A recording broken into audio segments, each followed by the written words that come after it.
Ineos have failed this transfer window. They now have 2 weeks to make sure that it is not a bad transfer window. Now, I said that earlier on a short form video, right? And a lot of people were misunderstanding what I was trying to say, basically saying that's the exact same thing. I think it's completely different. I already think Ineos have failed in this transfer market, and I'm going to try to explain what I mean by that. Before we get into it, like, share, subscribe, do all of that good stuff before we start the new season. Now, why do I say that Ineos have already failed this transfer window?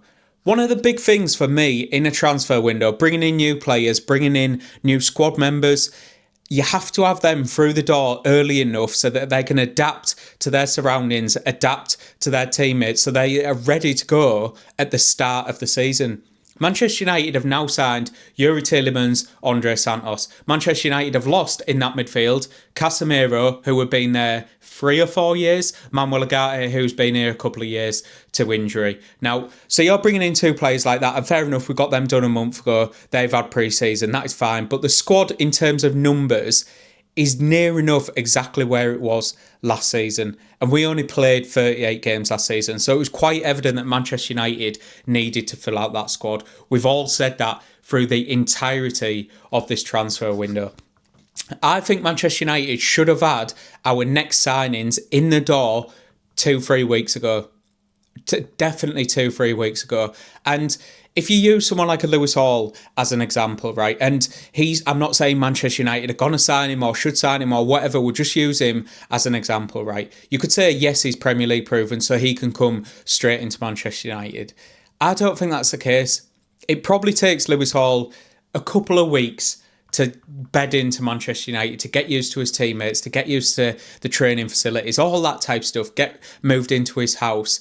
Now, that's 2 weeks, so we're already in a week or so into the season at that point, because we are 6 days away from the start of the season, people. So then you say, right, that's fine, he's got a couple of weeks to bed in. It probably takes another couple of weeks after that for him to understand the tactics, the players, what Michael Carrick wants from him in this team, and then we go into an international break. So we're already 5 weeks into the season at that point. And then you might have Luke Shaw playing a lot of games instead of him at that point, because he's been there, he's familiar, he's experienced, all that type of stuff. Whatever the results are for Manchester United at that point, I guarantee it's not all wins. But you are losing out 15 to 20% of Lewis Hall's potential in that season by just not signing him early enough. And that is the case with central midfielders, who we know we need another central midfielder. Left back, we know we need another left back. Now, and then it goes past that. You pass that international break. He maybe gets into the team for the Champions League games, but he's in and out of the team, so he's not really fluid. You might not see the best out of that player or what you buy in that player until like October, November, December. Your season can well and truly be over by that point. And if you don't think it can, you're wrong. Or you don't think it can, you're wrong. Because Manchester United could have lost 4 games in the Premier League by that point, which any talk of challenging or finishing second is out of the question at that point. I'm not saying that is the goal. It should be the goal for Manchester United.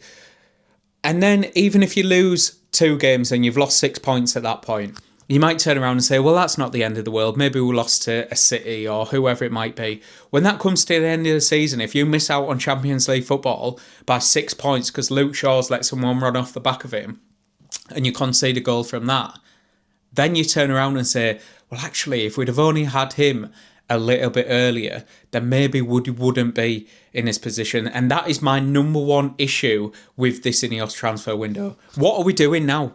What are we doing now? We're sat in limbo, waiting, deciding if we're going to sign a left back or a central midfielder. If you don't know that by this point, what can we expect for the remainder of the transfer window? And the reason I say it might not necessarily be a bad transfer window is because I can almost guarantee United are going to sign some players. I think we'll get 2 signings before the end of the window.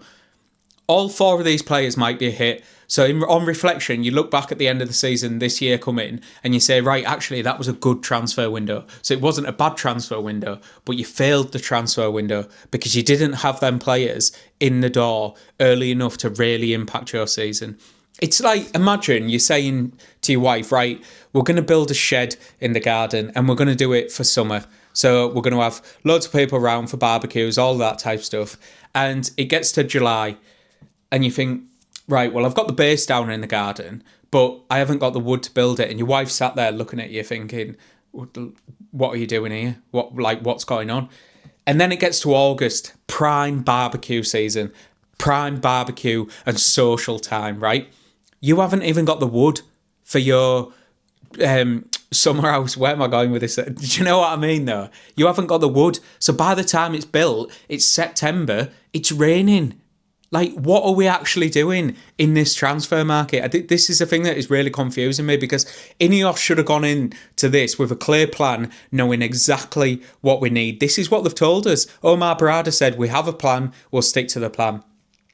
That plan shouldn't hinge on Marcus Rashford not being sold, Manuel Ugarte not being sold. People will say, well, we can't go out and sign players because they aren't being sold. You can still sign players, you just move down the value list. So if Lewis Hall isn't the one, I think he should be the one. I think Tchouameni should be the one. If they're not the one, and we've only got another £50 million, which I still don't understand, if that's all we've got for the remainder of this season, you should have two players on your list, right? He's £25 million, central midfielder. He fits the profile. Go and sign him.